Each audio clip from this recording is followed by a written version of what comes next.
Hi everyone, this is Carol Ann with Logan's Crafty Mama. In this video, I'm going to show you what the fit to page, fit to length, and the autofill buttons do, which are those buttons right there, those three buttons. The first one I'm going to show you is the fit to page. The fit to page is just what it says. It'll fit any character on your Cricut to the full page. So I'm going to do a 12 by 12 piece of paper, and I'm also going to show you on an 8.5 by 11 and such like that, so you can see how this works. All you're going to do is load your mat, highlight your fit to page button. I'm trying to stand on the other side so my arm's not all in the way. And then I'm going to do a heart. Okay, and I didn't touch the setting, the size or nothing. It still says 2 inches. But when you hit cut, it's going to tell you, calculating fit to page, it's going to cut my heart at 9 3/4.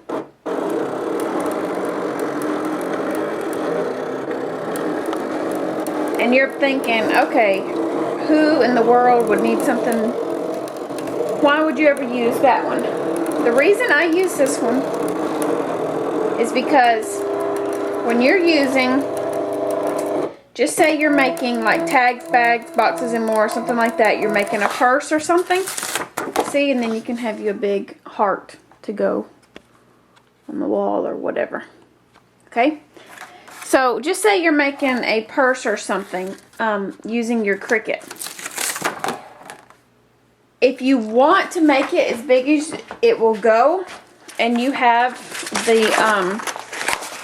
just say you're making a purse or something, and you're thinking, okay, I don't know how big I want it, but I want it as big as I can make it. If you'll hit the fit to page and then your purse or whatever you want in 12 by 12, it'll make that purse as big as it can possibly fit it on that mat. And it will always tell you over here in your viewfinder at how big it does. But then I want to show you something. Well, I don't have it with me. When it says that, what I do is in my manual, which I don't have one. Let me just grab something that'll work. In my manual, and this will not work with this one, but just say I'm using, just say this is tags, bags, boxes, and more. What I do is up here at the top, I write 12 by 12 equals, and then I'll put whatever size that the screen tells me for fit to page, and then I'll put fit to page. And then I'll put down here or somewhere on there, I'll also put 12 by 24 fit to page equals. And that way, if I'm going through here and I'm like, okay, I want to cut, just say this is a purse. I want to cut this purse out, I know it's not one, but I want to cut this purse out as big as it'll go. I can look back here and say, okay, if I use a 12 by 12, it'll be 6 inches. If I use a 12 by 24, it'll be 12 inches. And that way I can say, whoa, that's too big, so we need to use this one. So I always write down as big as you can get it when I'm using the fit to page. It always saves me, whoops, paper and all that, because sometimes you may cut it out way too big, sometimes you don't cut it out big enough. So that's why I do that. So that's the fit to page. Oh, I was going to show you with 8.5 by 11. Let me grab a piece of paper. If you're using the 8.5 by 11, let me turn it so you can see what I'm doing. That's my notes you see over there on the side. Okay? Just say I'm using my 8.5 by 11. I'm going to put my paper down here in the bottom corner.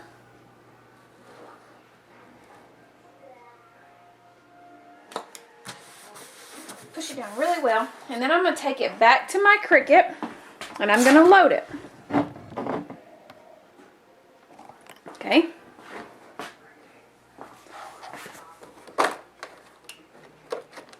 I'm going to hit load paper, and I'm going to put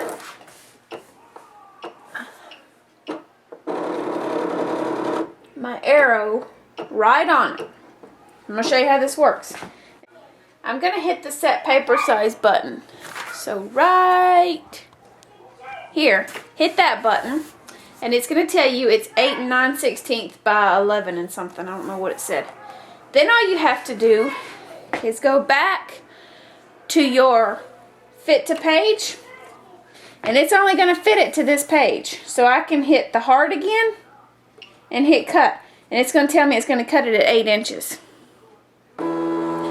So see, you can also use an 8.5 by 11. You can use a little 4-inch piece. Just always make sure you put it down in the bottom and you use your fit to page button, and you don't have to worry about going off the paper.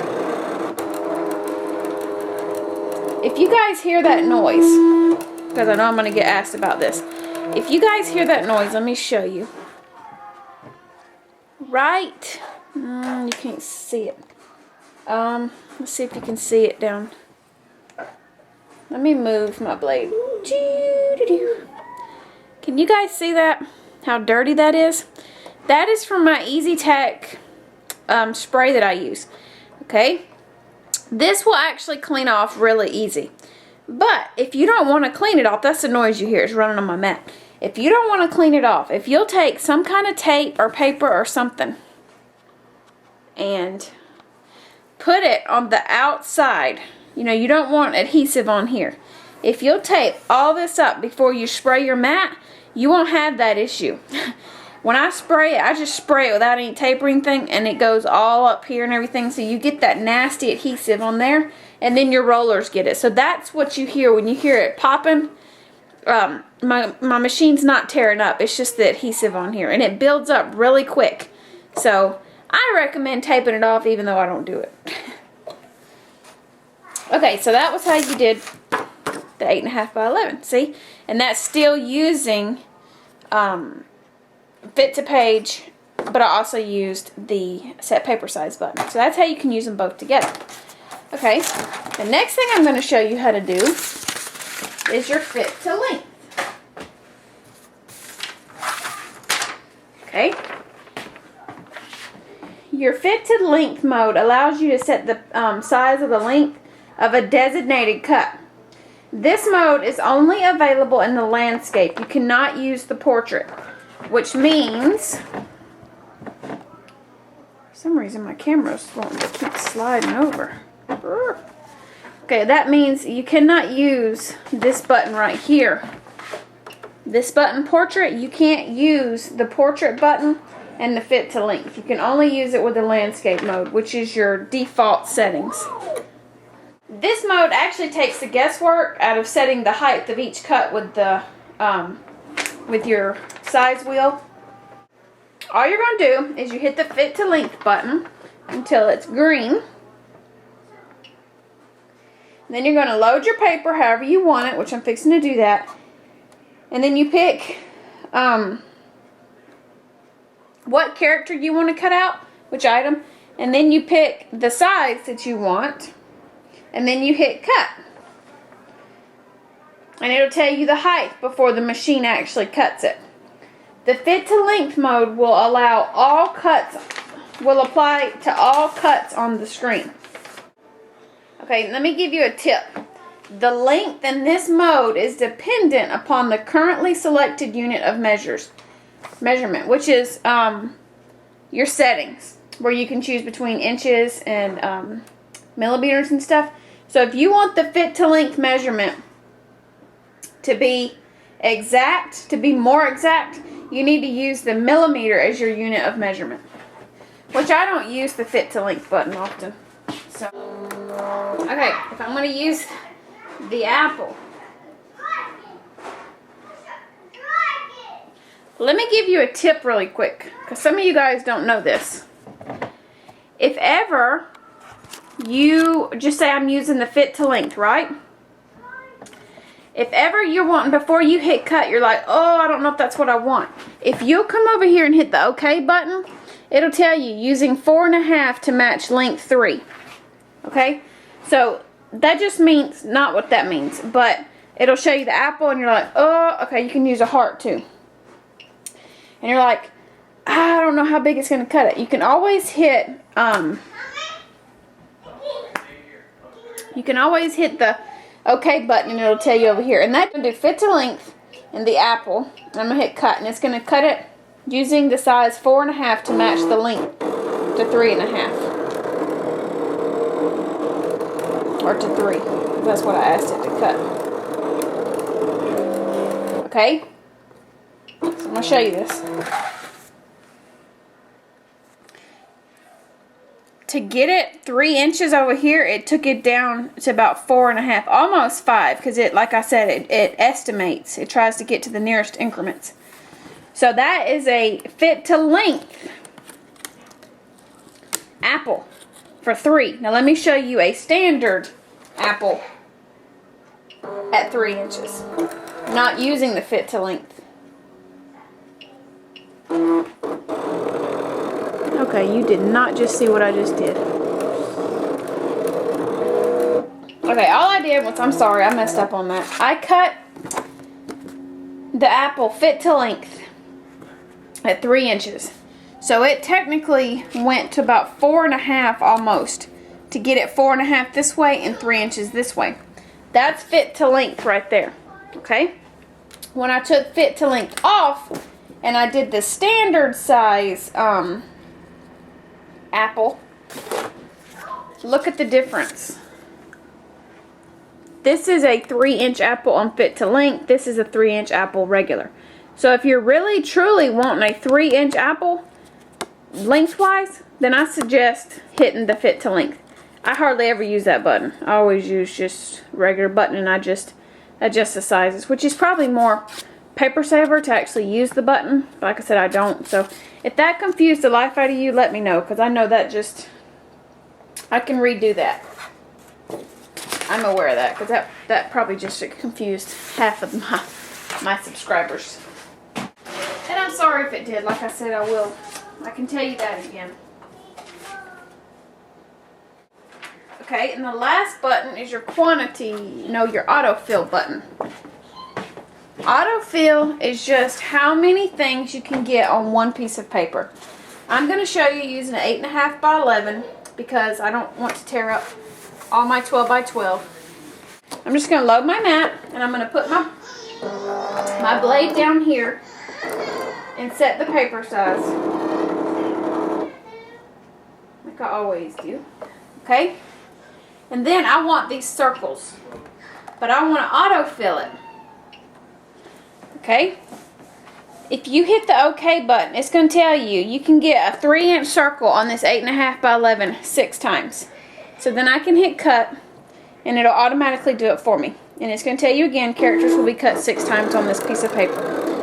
If you do, I'm not going to do it. I said I was, but I'm not. If you do a 12 by 12 piece of paper, all you have to do is pick your design and hit autofill, and it'll tell you how many it can get on one piece of paper using the size you picked on the size paper. So this one's kind of like the quantity button in a way, but you're not picking how many goes on there. The actual Cricut is telling you how many can go on there.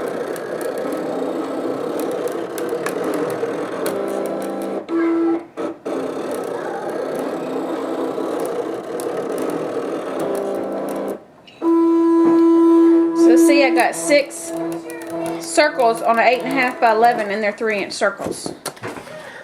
And there you go. See?